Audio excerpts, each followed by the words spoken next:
Oh, Happy New Year, everyone. Happy New Year. I'm sure you are incredibly happy right now if you are a Knicks fan. That's right. Welcome into the Knicks-Verse. My name is George, and if this is your first time here, or you've been here before but have not subscribed yet, please do so, along with hitting that thumbs up button for me and dropping your comments. Love the comments. I try to read them all. They help me tremendously, like I always say. Well, the calendar has changed. It's no longer 2024. That year personally was terrible for me. But as a Knicks fan, it was a fantastic year. 2025 just got off to a brilliant start. I think it's going to be an even better year for us Knicks fans. The New York Knicks hosted the Utah Jazz at MSG on New Year's Day. They won 119-103, and they did it without Jalen Brunson and without Deuce McBride. Brunson had a sore calf.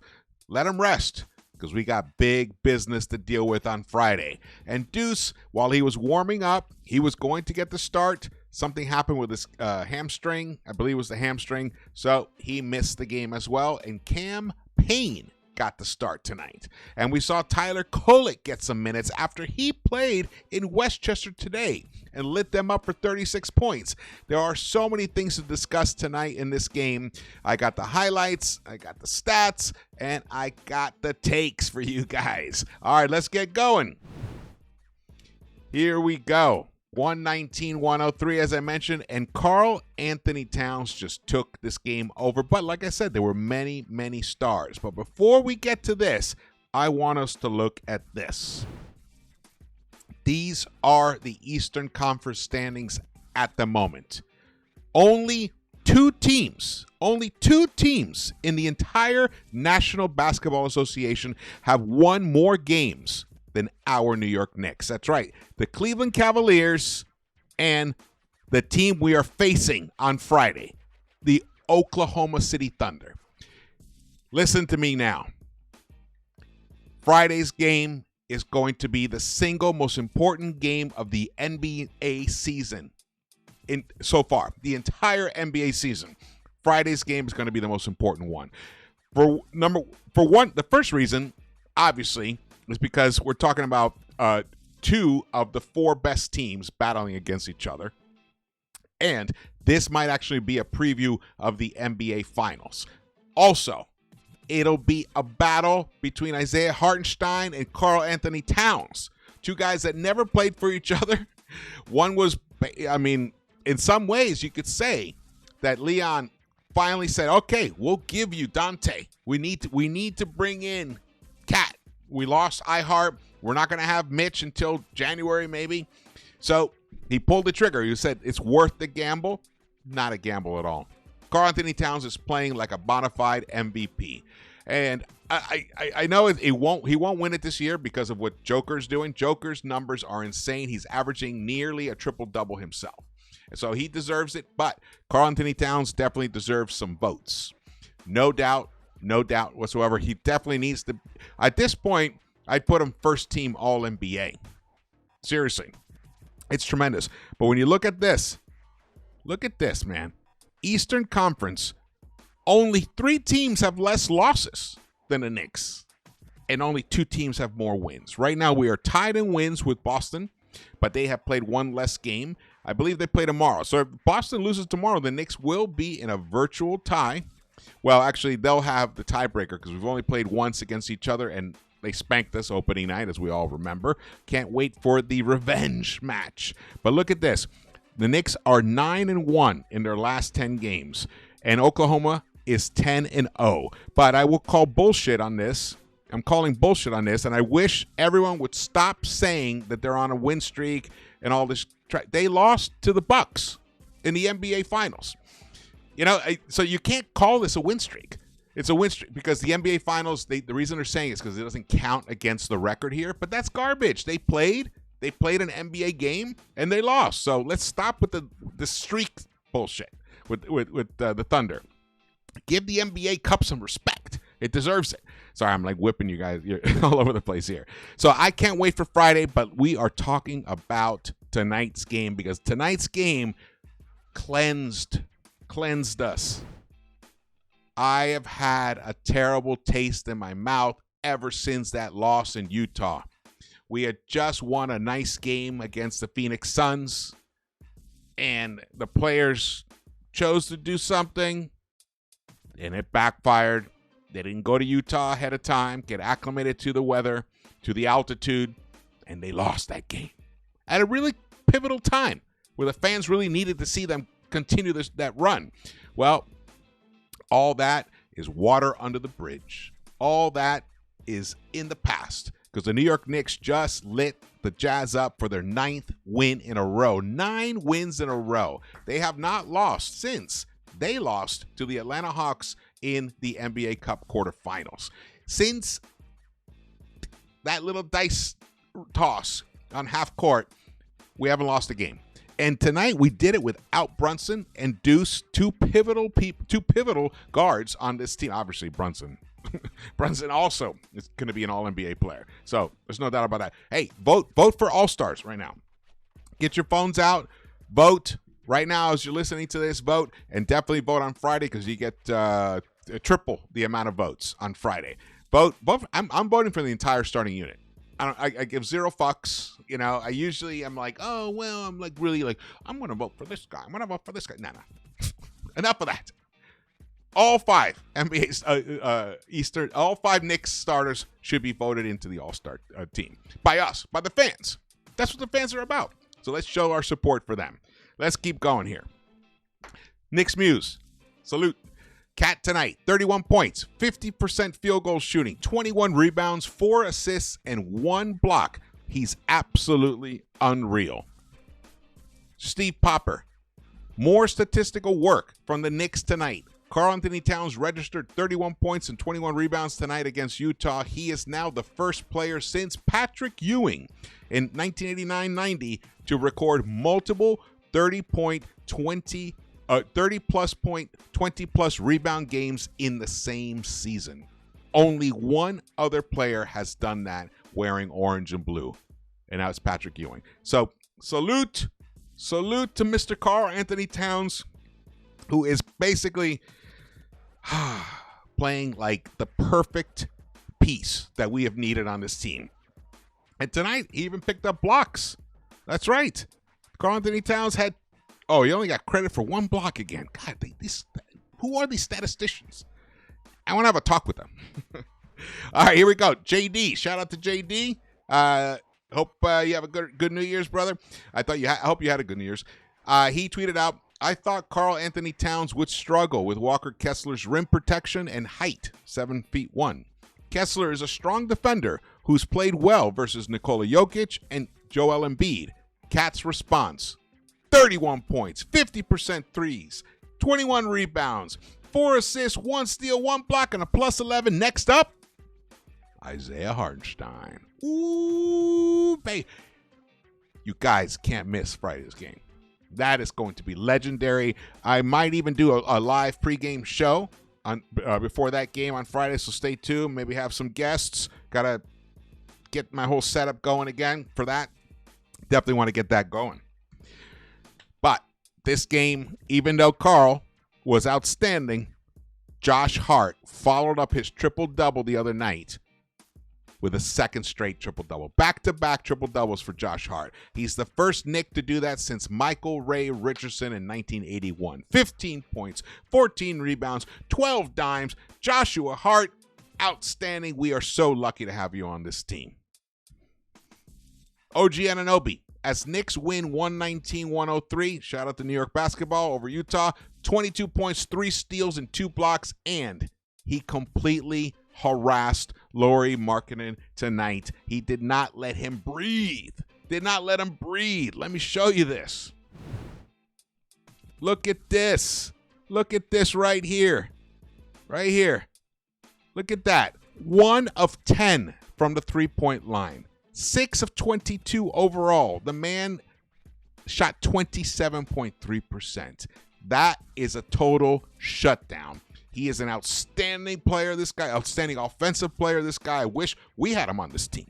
Honestly, I would love for Lauri Markkanen. I know in the previous video that I put out about, the Knicks can be our scary threat to win it all. They are, but they do need one more piece as insurance and for versatility. My God, a Lauri Markkanen would be an amazing guy to come off the bench. Amazing. But like the sixth man, the first guy off the bench. Of course, we can't afford him at the moment, and it's Danny Ainge, so blah, blah, blah. But look at this shutdown. Beautiful. Well done, OG. Now, not only that, look at this stat. They presented it during the broadcast. Lowest opponent field goal percentage. Evan Mobley, 39%. He's allowing, and this is in the month, I think the month of December or maybe the whole season. I think it's just the month of December. Either way, OG is number 2 behind Evan Mobley, behind a center, a very versatile center. Right between him and Jaren Jackson Jr. from Memphis, who's having also an outstanding season. Goga Bitadze and Jaylen Brown. Shout out to Brown. But look what we got. OG Anunoby. 40% he's holding opponents to. With OG and Mikal Bridges as our wings, and now they're becoming more point of attack type defenders. Thibs has lifted them and pushed them up front to protect that three-point line and to create havoc and chaos for the opponents, and it's working. It's absolutely working. The New York Knicks tonight finished with 16 stocks, 10 steals, and 6 blocks, and it's OG Anunoby. This guy's now. It's a 1 year plus 2 days of the anniversary of his trade. The New York Knicks are now 44-13 with OG Anunoby when he plays for the Knicks. Beautiful. Tommy Beer, most points scored in the NBA regular season and playoffs combined in 2024. Put a final button on 2024. Here it is. Only one player has scored 2,638 points more than Shai Gilgeous-Alexander, and that's Jalen Brunson. Jalen Brunson, that's right. Jalen Brunson has scored more points than these MVP candidates. Remember all the talk about Ant Edwards, he's a superstar. Jason Tatum, of course, superstar. He won a championship. Nikola Jokic, of course, he is a superstar, MVP. He's a champion. Luka Doncic, all that. All those guys. Jalen is number 1, and the Knicks just took care of business without him tonight. Let him rest. That was beautiful. I love that. What a great result tonight. Man, we are in such a great place. We are in such a great place, man. I cannot thank Leon Rose enough for bringing that guy to this team and pulling the trigger for the Karl-Anthony Towns trade and pulling the trigger for the Mikal Bridges trade and pulling the trigger for the OG Anunoby trade, even though it was painful. And as you know, Emmanuel Quickley returned tonight, and he was outstanding tonight. I think he accounted for 40-something total points on that team because of I think he had 15 assists and 21 points. His first game back, and they destroyed the Brooklyn Nets tonight. Watch out for the Toronto Raptors, man. When they get it fully healthy, Bruce Brown and RJ comes back, and now they got IQ back. They're going to be a fun team to watch, a fun young team. Now, Tyler Kolek. The reason I tweeted this out, because it's obvious to me, Tyler Kolek is going to play in the NBA for a very long time. Look what he did today. He played 2 games today. He played for the Knicks today. How many minutes? He played 12 and a half minutes tonight. But he played earlier today in Westchester, 36 points, a career high, 11 assists, and 5 rebounds for Tyler Kolek. The man is just a basketball baller. He can deliver on the court. Love his game. Thibs needs to find more time for him on the floor. He has to find more time for him on the floor. I mean, tonight, the minutes is still a concern for me in general.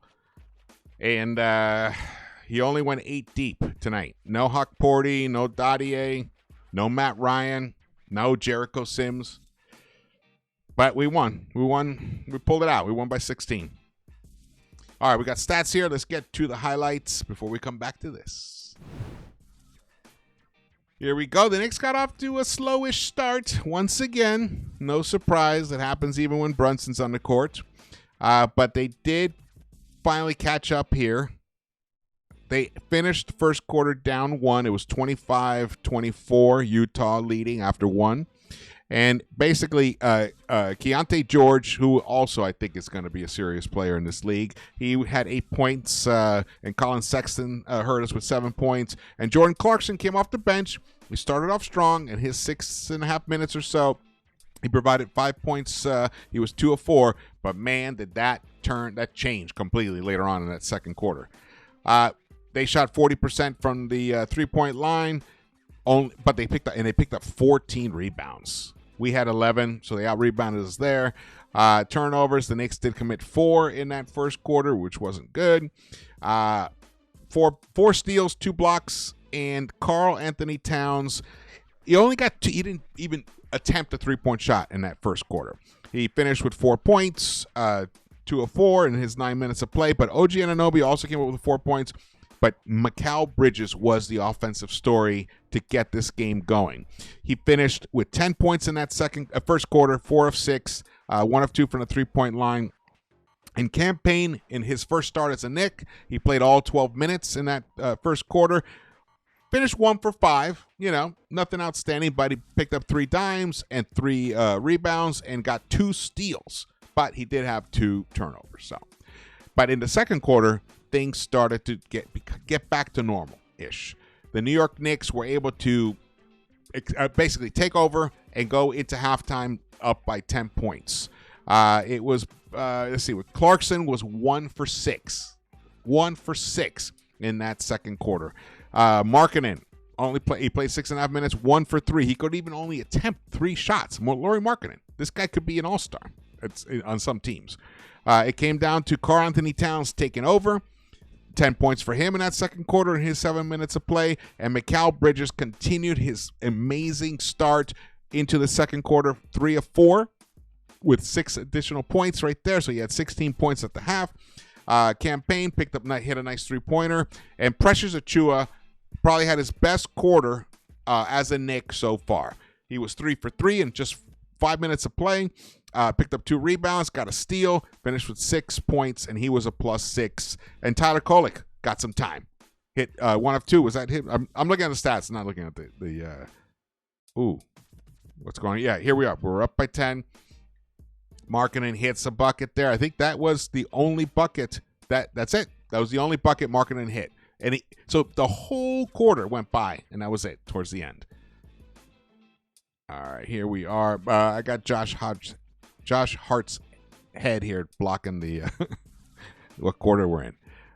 Here we are. This is towards the end of the first half. Beautiful. Speaking of Josh Hart, look at that crazy move right there. And I think he got the foul, and he connected on the end one. So now we went into the third quarter. The New York Knicks, as I mentioned in the previous video, which you guys should definitely check out. I thought it was a pretty interesting video. The New York Knicks are the #1 scoring team in the third quarter in the NBA. Yep. Utah Jazz did have some life in this third quarter, though. It wasn't the case tonight. They lit us up for 33 points. And mostly it was Jordan Clarkson finally got going. He connected on 12 points there, 4 or 5 from the free throw line. They had the rebounding was pretty even, 13-13. Assists, 9 for us, 8 for them in that third quarter. But OG Anunoby caught fire and kept us around. Not kept us around, but kept the lead. At least we went into the fourth quarter with an 8-point lead. OG scored 12 points in his 11 minutes in that third quarter, 5 of 7 from the field, hit his 1 3-point attempt, but only 1 rebound for him. But man, his job was to neutralize Lauri Markkanen, which he continued to do so. Lauri missed both of his 3-point attempts he took, and only connected on 2 inside the arc. Here we go. Look at that. Look at that hustle. Oh, he got blocked right there, but look, he picked it up. Here comes Hart. It was interesting watching them play without Brunson. I think in the long run, tonight's game is going to have a lot of benefits unfold from here. For one, even though Thibs did not go that deep with his lineup, he did see that Kolek can provide some nice punch, and Precious is starting to come around. So those guys can be leaned on a little more for minutes and lessen the minutes of his starting unit, because that is the biggest issue and concern that I have for this team. I think that is the thing that could end up unraveling what is developing here in such a beautiful way. Here we come. Katz tries to set the pick, but it doesn't matter. Hart just started picking up. I loved what he was doing, man. Hart, wait, is this the third quarter? This is the fourth quarter now. Get to those fourth quarter stats. Josh Hart had 9 points in that fourth quarter. He played the entire fourth. So Hart, Towns, and Bridges played the entire fourth quarter, and OG played 10-plus minutes. So that's a big load right there. 11 points for Towns, 3 of 5, and he had 9 rebounds in the fourth quarter. In the decisive quarter, 9 rebounds, 3 assists for Karl-Anthony Towns, and 11 points. And Josh Hart had 9 points, 4 of 6 for him. OG continued his good shooting, 2 of 3 during that quarter. And Precious Achiuwa also had played 2 minutes. He scored on his 1 bucket. Payne did not even take a shot during that fourth quarter, and that was a smart move on his part. Sometimes that is one thing that frustrates me about him. Sometimes he starts jacking up shots when he should be looking for his other players to get them going. He settled down. He didn't do that in the fourth quarter, and that was a key reason why the Knicks were just able to pull away and finally finish. Where did they win by? 16? 16. Look at that play right there. Also, it went back to the beginning. All right, let's get over here. All right, we'll stick with this. As I mentioned, Karl-Anthony Towns was the high scorer of the game, 31 points, and Bridges was right behind, 27 points for him. He has just completely turned into exactly what we needed. He has been fantastic, efficient. His defense has kicked up. There are times where he gets burned here and there because that's his style of defending, but often, man, the guy is just a menace with those long arms. Outstanding game for him. 2 of 5 from the three-point line. 12 of 17 overall. Only 1 rebound for him. 27 points. That is kind of low. Also, only 3 rebounds for OG. But when you have Karl-Anthony Towns basically just like a vacuum, just sucking every single loose ball up that comes off a rim, I mean, your forwards don't even need to rebound that much. And you also have Josh Hart, the best under 6'5" rebounder in the NBA. He picked up 14 rebounds himself. Payne finished with 8 points. And Precious Achiuwa, his season high 12 points tonight, 5 of 8 overall, and 3 rebounds for him. Landry Shamet saw some time, 11 minutes. He could have seen more. This is the stuff that's frustrating me about Thibs a bit right now, but it's hard to argue with success. The Knicks shot almost 40% from the three-point line tonight, which is nice. They had been struggling of late as a team, and they shot 55.3% overall. Woo! Outstanding. And 31 assists. 31 assists. Beautifully done. The plus-minus story, interesting. OG was a 0, so neutral. And his, how many minutes did he play? OG played 40 minutes. Wow. Interesting. So for the 40 minutes that he played, actually it's almost 41 minutes, the Knicks and Jazz were tied. Interesting. I mean, that's just the weird about these stats. Bridges a plus 13, Towns a plus 11, and Josh Hart up game high plus 15. As a Knicks high. But actually, he tied Precious for the plus 15. Landry Shamet a plus 10, and Tyler Kolek a plus 11. So the bench were in there, and they actually helped extend leads tonight. Well done. The Jazz here, as you can see, Sexton was the high scorer, tying Jordan Clarkson, 25 points each in his 32 minutes of play. I don't want Jordan Clarkson on this team. He is not the answer for what we need right now. Definitely not. Definitely not. Johnny Juzang, former UCLA Bruin, 10 points for him. 2 of 4 from the three-point line.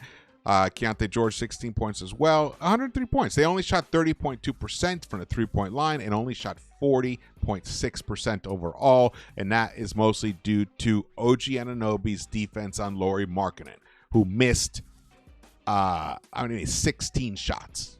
He missed 16 shots. Here are the team stat comparisons right here.